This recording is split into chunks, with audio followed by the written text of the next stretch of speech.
Binalot ng makapal na hamog o fog ang ilang bahagi ng Lawag, Ilocos Norte kanina. Gaya po sa Bukirin na yan, na halos nag-zero visibility na ang tanawin. Kahit sumikat na ang araw, madilim pa rin ang paligid. Kasabay po niyan, ramdam ang malamig na temperatura. Ayon sa Pag-asa, nasa transition na tayo patungo sa amihan season.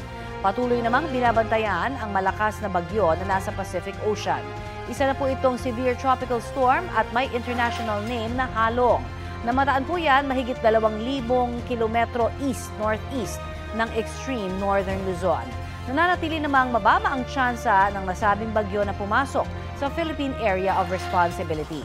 Magiging maayos po ang lagay ng ating panahon sa malaking bahagi ng bansa, kasama na ang Metro Manila, pero posible pa rin po ang mga local thunderstorm.